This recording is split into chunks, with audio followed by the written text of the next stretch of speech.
A widower pressed his face against rain-streaked glass, watching his dead wife laugh at a customer's joke, and the world he'd spent 3 years rebuilding collapsed into a single, impossible moment. Diantha Moreau had been ash and memory for 36 months, yet there she stood, breathing, moving, alive in ways that defied every law Xavier thought governed reality. His daughter tugged at his sleeve, hungry and impatient, but Xavier couldn't move, couldn't think, couldn't reconcile the woman pouring coffee inside that strange restaurant with the body he'd watched lowered into frozen ground. What he didn't know yet was that walking through that door would cost him everything he thought he wanted. Before we continue, hit subscribe and let me know in the comments where you're watching from. The morning Diantha died, Xavier had been angry about toast, burned toast specifically, the kind of trivial domestic irritation that marriage breeds like moss in damp corners.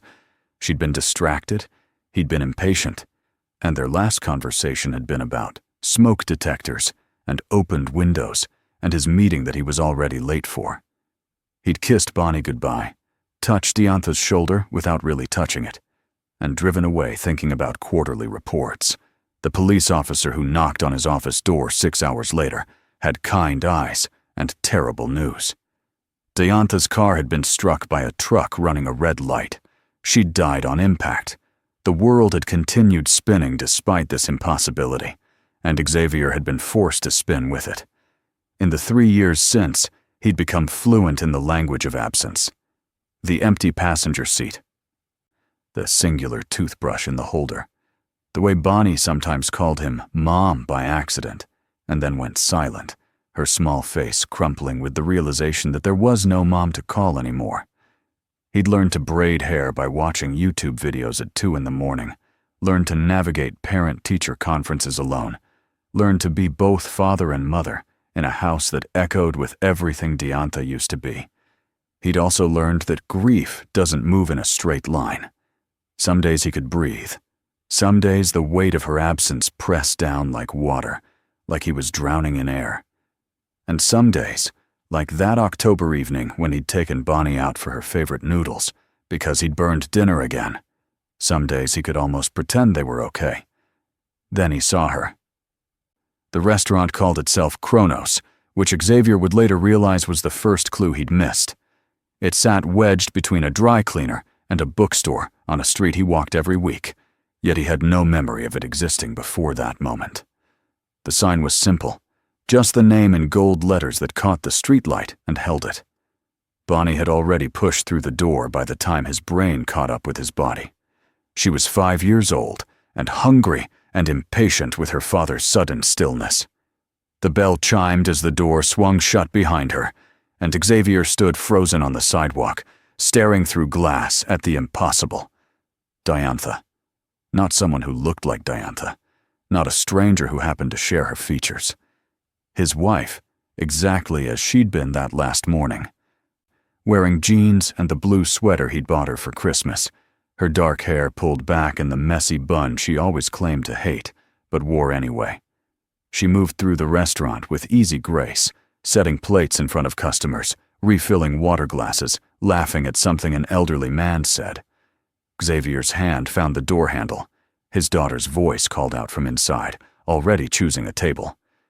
The restaurant was warm, smelling of garlic and bread, and something sweet he couldn't identify. Diantha turned toward the door as he entered, and their eyes met. Nothing. No recognition flickered in her gaze. No shock, no joy, no grief. She smiled at him, the way waitresses smile at customers everywhere. Polite, professional, empty of everything that had ever existed between them. She picked up 2 menus and walked toward them. And Xavier thought he might actually die right there in the doorway. 2 for dinner, Diantha asked, her voice exactly as he remembered it, except it held none of the intimacy that voice had once carried when it whispered his name in darkness. Bonnie bounced in her seat, oblivious, already examining the menu. Xavier couldn't speak. He managed a nod, let Diantha lead them to a booth by the window, accepted the menus she handed him with fingers, that had forgotten how to grip anything solid. She wrote their drink order on a small pad, lemonade for Bonnie, water for him, and walked away. Just walked away, as if she hadn't just destroyed every law of nature Xavier thought he understood. "Dad?"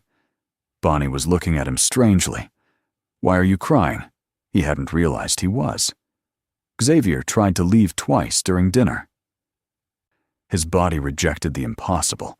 His hands shook, his throat closed, his mind spun in circles trying to find a rational explanation that didn't exist. But Bonnie was happy for the first time in days, chattering about school and her friend Olivia's upcoming birthday party, and he couldn't destroy that. So he stayed. He watched Diantha move through the restaurant, watched her smile at strangers, watched the way she pressed her hand to the small of her back when she'd been standing too long, a gesture so achingly familiar it hurt to witness. She never looked at him twice, never showed a hint of recognition. When she brought their food, her hand steady and her eyes empty of him, Xavier had to bite the inside of his cheek to keep from screaming. The restaurant was busier than it should be for a Tuesday evening. Couples occupied most tables, talking in low voices, some holding hands across checkered tablecloths, a few families scattered throughout. Everyone seemed content in that peculiar way people are when they found something they weren't looking for. The lighting was warm, golden, like honey spreading across surfaces. Music played softly.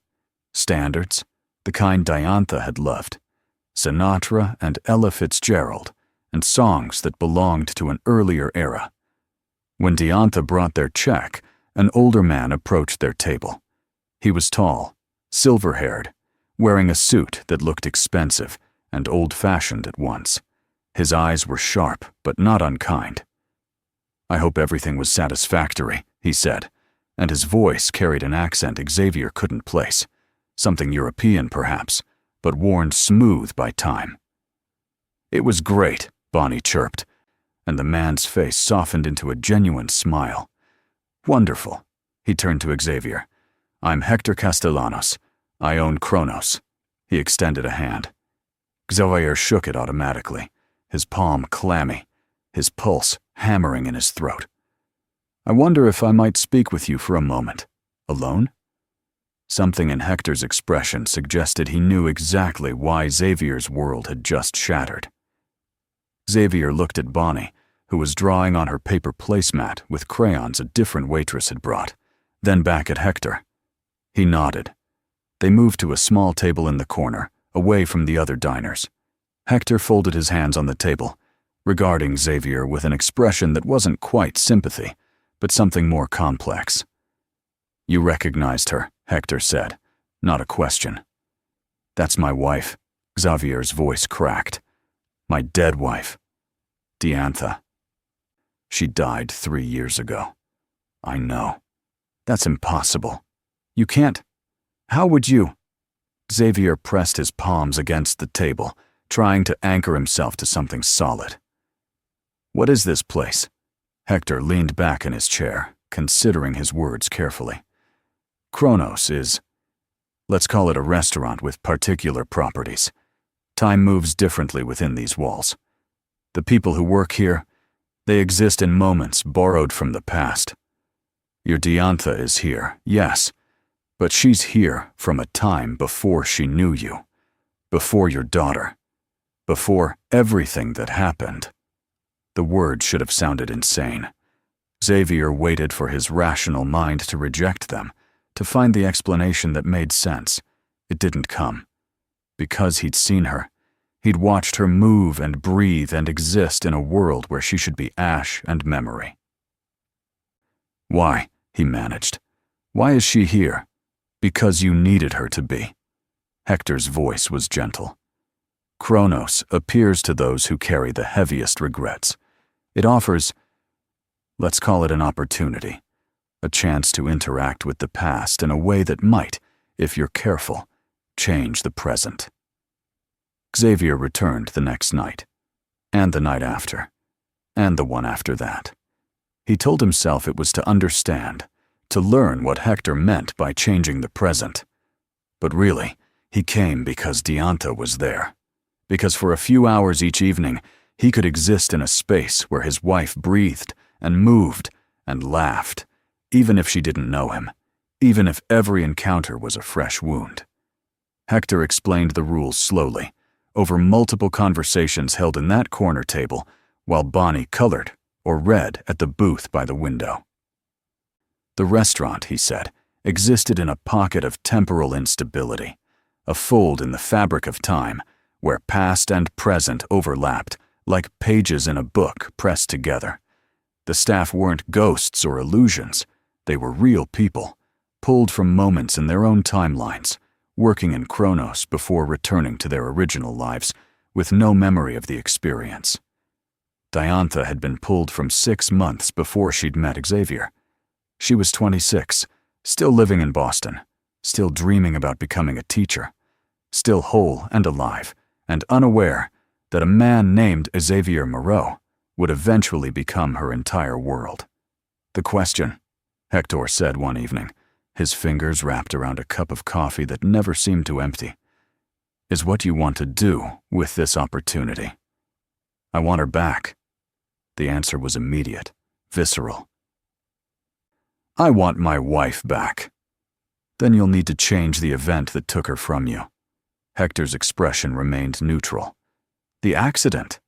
The moment when a truck ran a red light and ended her life. If you can prevent that, if you can alter that single moment, the timeline will reset. You'll wake up in a world where Diantha never died." Hope and terror warred in Xavier's chest. "How?" "By building trust with the Diantha who exists here, by becoming part of her life before you ever were. If she knows you, truly knows you, when you return to your timeline, certain connections will persist. Quantum entanglement of consciousness, if you want the scientific term. Or fate, if you prefer poetry." Hector's eyes were serious. "But Xavier, you must understand. Changing the past has consequences. The world you return to may not be exactly the world you left." Xavier's voice was fierce. "I'll do anything." Hector studied him for a long moment.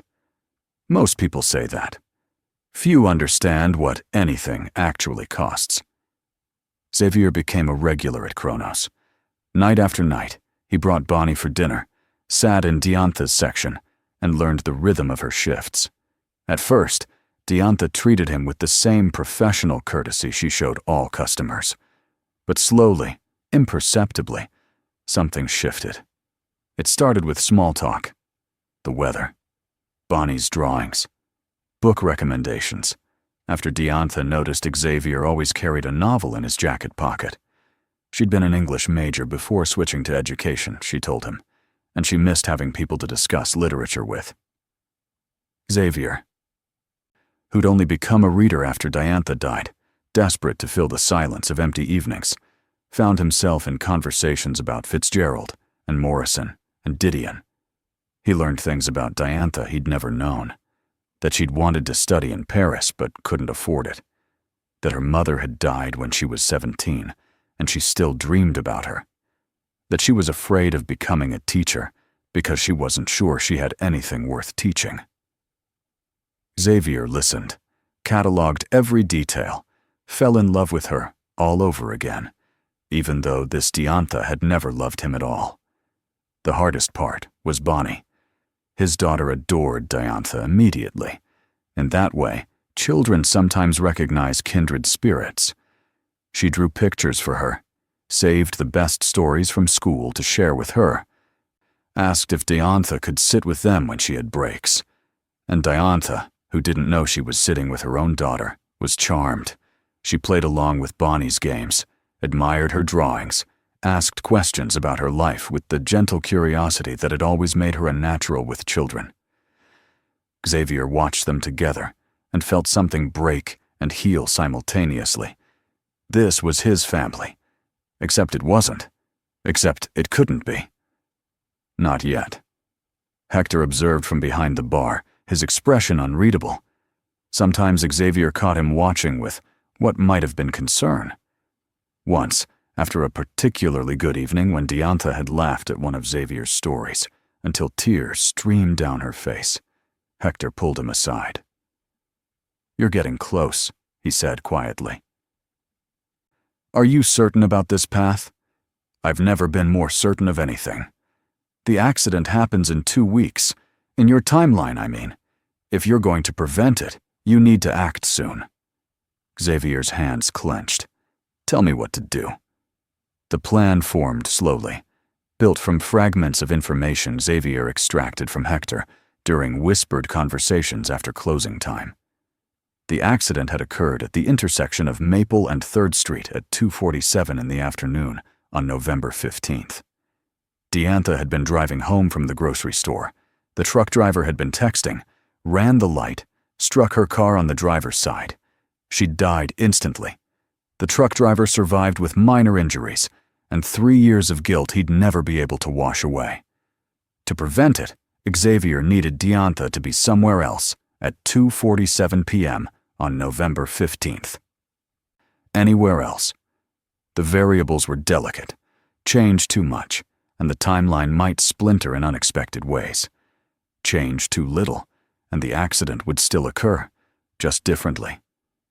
You need to create a memory strong enough to alter her routine that day, Hector explained. A connection so significant that when you return to your timeline, Diantha's consciousness carries it forward. Something that will make her take a different route, leave at a different time, stop for gas when she wouldn't have otherwise. What kind of memory? Hector's smile was sad. The kind that changes everything. Xavier's opportunity came on a cold evening in late October, 3 weeks after he'd first walked into Kronos. Diantha finished her shift, emerged from the restaurant in a thin jacket, and Xavier, who'd been waiting, offered her a ride home. She hesitated, then accepted, laughing about how the bus was always late and her apartment was freezing because her landlord was too cheap to fix the heating. They drove through the city, and Xavier stretched the journey, taking wrong turns that weren't really wrong, stopping at a coffee shop that was still open, talking about everything and nothing. Diantha told him about her difficult childhood, her dreams of making a difference in children's lives, her fear that she was running out of time to figure out who she was supposed to be. Xavier listened, asked questions he already knew the answers to, shared stories from his own life, carefully edited to exclude all references to her, to their marriage, to the future they'd shared. When he finally dropped her off, Diantha paused before getting out of the car. "You're different," she said softly. "Most guys who ask waitresses out are, well, you actually listen. You see me. I do see you." Xavier's voice was rough, maybe better than you see yourself.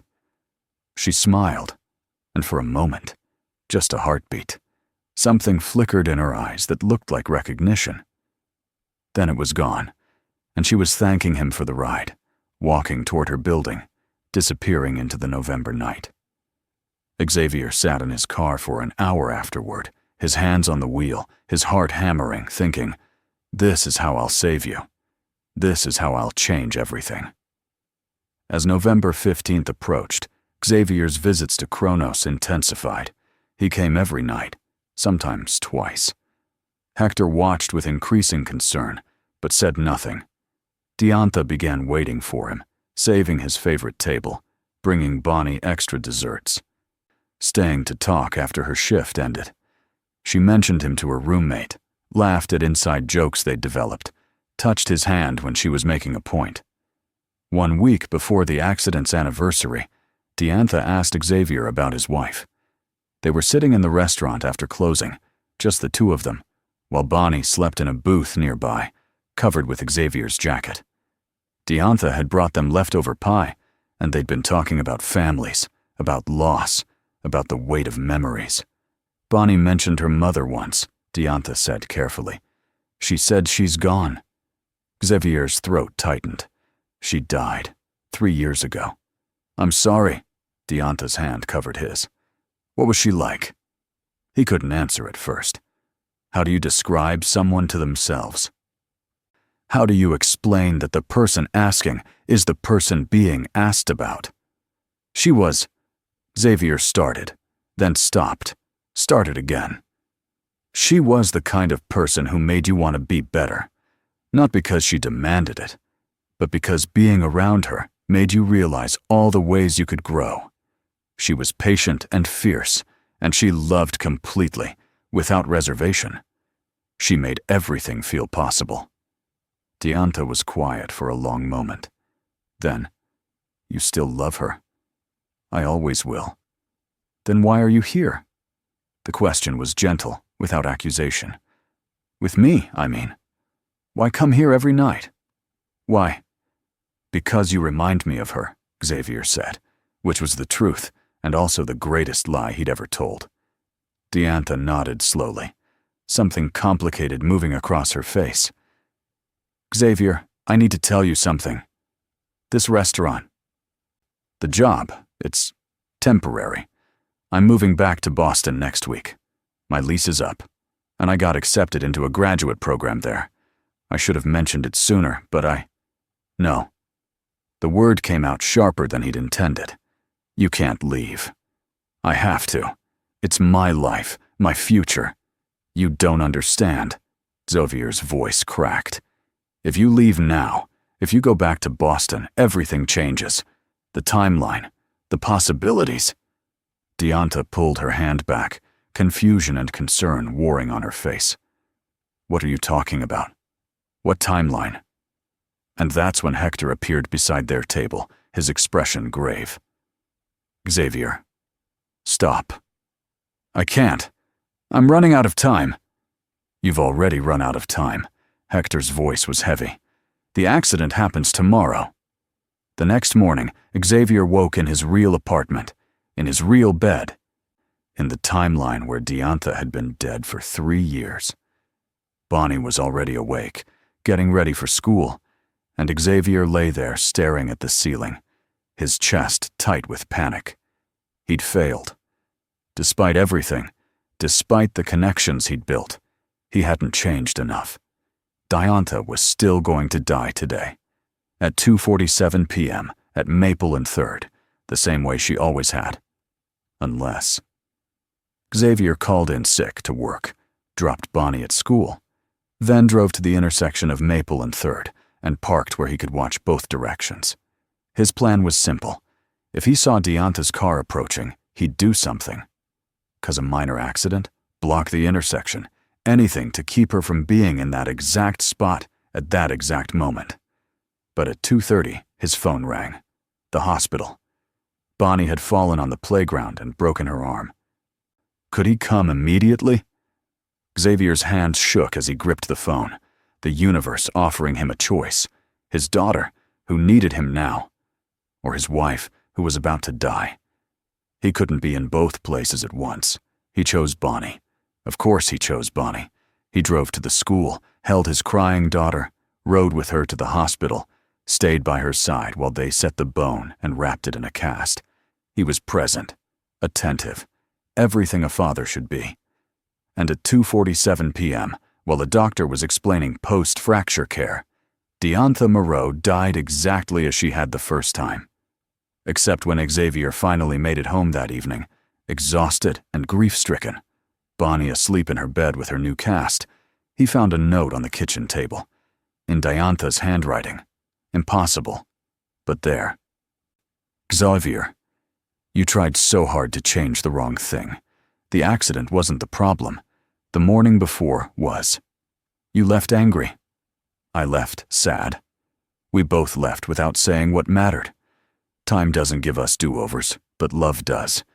Every morning is a chance to choose each other again. Don't waste them.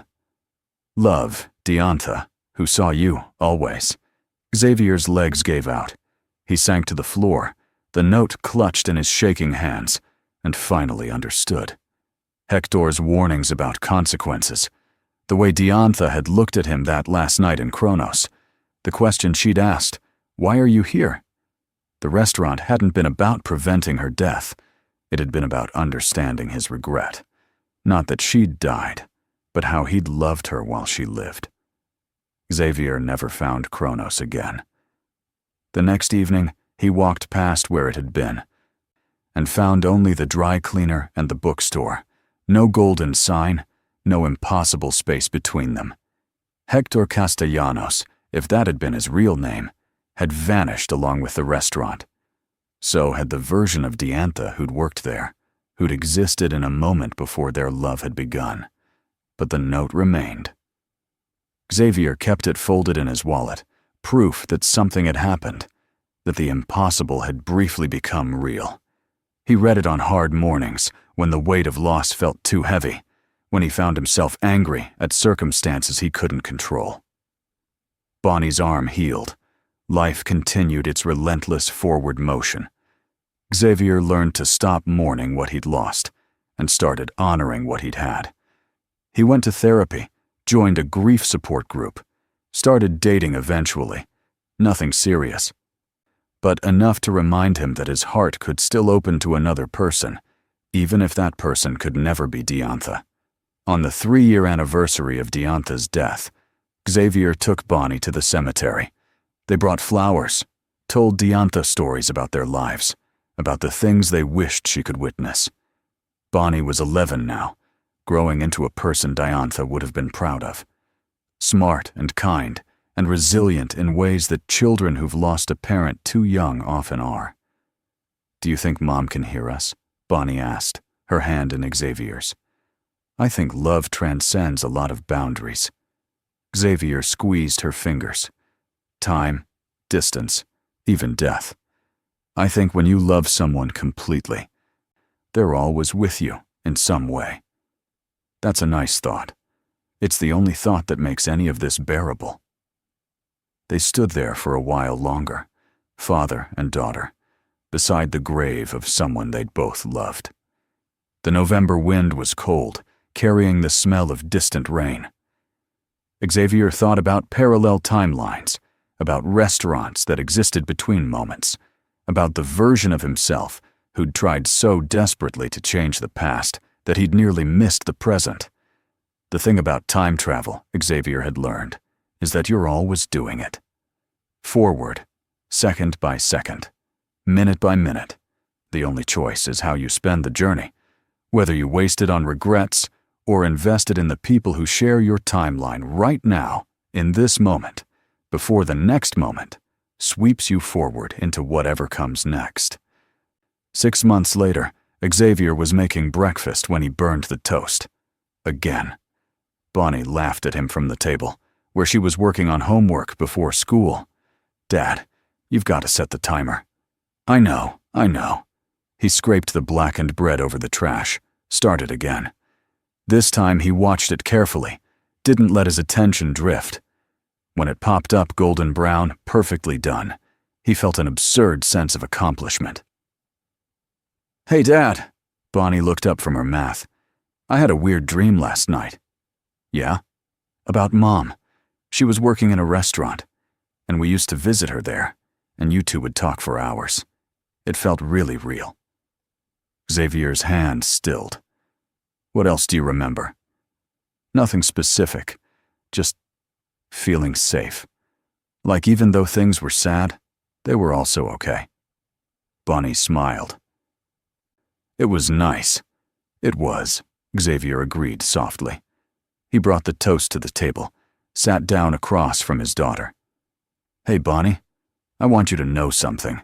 Whatever happens today, whatever challenges you face, I'm proud of you. I love you. You make my life better just by being in it." Bonnie blinked, surprised by the sudden earnestness. "Okay, weirdo, I love you too.